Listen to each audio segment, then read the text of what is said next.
नमस्कार दोस्तों, मैं हूं रामशरण पाल और आप देख रहे हैं राम क्लासेस फॉर बीएड। तो जो हमारा टॉपिक चल रहा था वो था दूरस्थ एवं मुक्त शिक्षा। तो दूरस्थ एवं मुक्त शिक्षा में हमने 3 चीज़ें पढ़ ली हैं पार्ट 1 में। वो था दूरस्थ शिक्षा का अर्थ एवं परिभाषा, और जो दूसरा है वो है उसके तत्व या विभिन्न रूप, ठीक है। और जो तीसरा था वो OER, ठीक है, ओपन एजुकेशन रिसर्च, ये भी पढ़ लिए हैं। इसमें 5 थे। इसके जो मुक्त एवं दूरस्थ शिक्षा है, इसके कार्य क्या क्या हैं, इसमें मैं वही 5 बहुत हो जाएंगे, पर मैं थोड़े इसमें मैंने 10 लिख दिए हैं।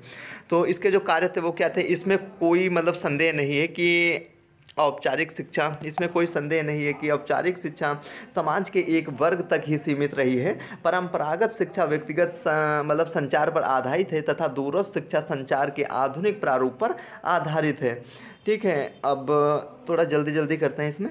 और इस कारण दूरस्थ शिक्षा वर्तमान में ऐसे अनेक कार्य कर रही है जो कि परंपरागत शिक्षा नहीं कर सकती। ये जो दूरस्थ शिक्षा है मतलब वर्तमान में ऐसे अनेक कार्य कर रही है, मतलब आदमी जैसे बिजी है, अपना जॉब करा, कुछ भी करा, तो वो मतलब वहाँ या दूर से शिक्षा प्राप्त करना नहीं जा सकता, तो उसे डाक द्वारा जो भेज दिया जाता है। तो ये सब है, तो इसमें वो सब कार्य करे जो परंपरागत शिक्षा नहीं कर सकती है।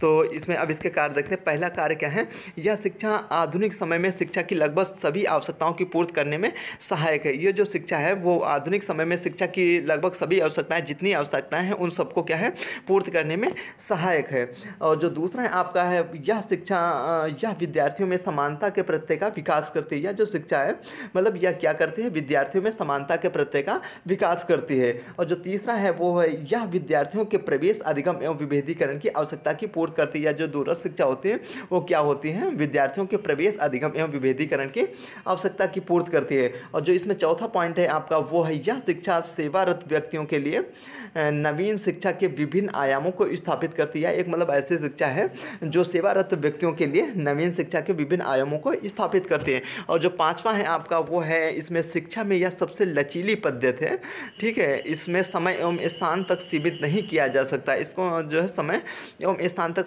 सीमित नहीं किया जा सकता। और जो छठा है आपका इसमें वो है, या विधि जो है या विविध प्रकार की शिक्षण योजनाओं का प्रयोग करने में विद्यार्थियों को सुगमता प्रदान करती है। मतलब यह एक जो मुक्त शिक्षा है या ये जो है ये क्या होती है, विविध प्रकार की शिक्षण योजनाओं का प्रयोजन करने में विद्यार्थियों को सुगमता प्रदान करती है, ठीक है, आसान मतलब बनाती है। और जो सातवां है आपका वो है, दूरस्थ शिक्षा आधुनिक संचार माध्यम के प्रसार में सहायक भूमिका निभाती है। जो दूरस्थ शिक्षा है वो आधुनिक संचार के जो माध्यम है उसमें जो है बहुत ही भूमिका निभाती है, सहायक भूमिका निभाती है। और आठवां है आपका वो है, विद्यार्थी इस प्रणाली के अंतर्गत अपनी गति के अनुसार अधिगम करता है। मतलब इस प्रणाली से क्या होता है, इससे जो बच्चा अपनी गति के अनुसार मतलब अपनी गति के अनुसार अधिगम करता है, मतलब सीखता है। और जो नौवां है आपका वो है, यह पद्धति भारतीय संविधान के उद्देश्य तथा आशाओं को भी पूर्ण करने का कार्य करती है। यह पद्धति क्या है, भारतीय संविधान के उद्देश्य जो है तथा आशाओं उनको भी पूर्ण करने में क्या करती हैं, कार्य करती हैं, ठीक है। और 10वां है आपका वो है, यह शिक्षा उन विद्यार्थियों को भी शिक्षा प्रदान करती है जो कि परंपरागत शिक्षा में प्रवेश से वंचित रह गए हैं, ठीक है। तो ये क्या थे, इसके थे कार्य। अब आते हैं हम इसकी जो सीमाएं हैं, तो ये जो लास्ट है इसमें सीमाएं देख लेते हैं। इसकी क्या है, पहली है, किसी व्यक्ति को कुशलतापूर्वक प्रशिक्षण तभी दिया जा सकता है जबकि उसका प्रशिक्षण उसके साथ हो। प्रशिक्षक मतलब जो उसका मतलब जो टीचर होता है, मतलब ये बोलते हैं मतलब जो अगर किसी को शिक्षा देना तो वो तभी शिक्षा अच्छी दे सकता है जब उसका जो टीचर उसके साथ में हो, ठीक है। तो ये क्या, अन्यथा अध्यापक एवं प्रशिक्षण के अभाव में प्रशिक्षण भयानक परिणाम दे सकता है, मतलब, ठीक है। तो दूसरा है आपका वो है, इस शिक्षा पद्धति में विद्यार्थी तथा शिष्य का आमने सामने होना आवश्यक नहीं है। मतलब इसमें क्या होता है, विद्यार्थी स्टूडेंट जो होता है और टीचर होता है वो आमने सामने नहीं होता है, तो जो सही है। किंतु अनेक ऐसे प्रायोगिक विषय भी होते हैं जब अध्यापक के अभाव में विषय का ज्ञान असंभव, मतलब बहुत से ऐसे टॉपिक होते हैं तो जिसमें टीचर के बिना नहीं हो सकता। तो इस प्रकार से जो तीसरा है आपका वह, यह शिक्षण अधिगम में शिक्षक की आवश्यकता ना हो तो वर्तमान में शिक्षकों की कोई मतलब प्रासंगिकता या ज़रूरत ही नहीं होगी, ठीक है। तथा सभी छात्र पुस्तकों आदि से ही अपना पाठ्य जो है क्रम पूरा कर लेंगे। और जो चौथा है आपका इसमें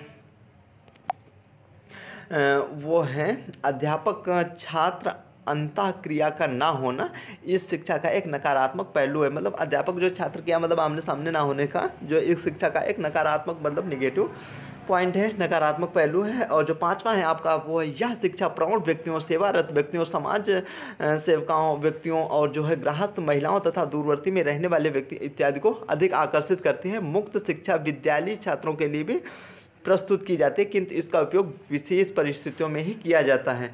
ठीक है। और जो छठा है आपका वो है दूरस्थ एवं मुक्त शिक्षा में छात्र की स्वतंत्रता लगभग असीमित होती है, किंतु यह वास्तविक रूप से उचित यदि नहीं तो छात्र को वास्तविक स्वतंत्रता किस सीमा तक होनी चाहिए उसका उत्तर दूरस्थ शिक्षा नहीं देती है। ठीक है। और जो सातवां है आपका वो है छात्र अनुशासन का इसमें सदैव अभाव रहता है। जो छात्र अनुशासन मतलब डिसिप्लिन होता है उसका क्या रहता है, अभाव रहता है। और जो आठवां है आपका वह यह शिक्षा विद्यार्थियों को स्वाध्याय में सहायता पहुँचाती है जो भावात्मक, ज्ञानात्मक तथा क्रियात्मक पक्षों में संबंधित है। ठीक है। किंतु इन सभी पक्षों का विकास परंपरागत शिक्षा में पूर्ण रूप से हो सकता है।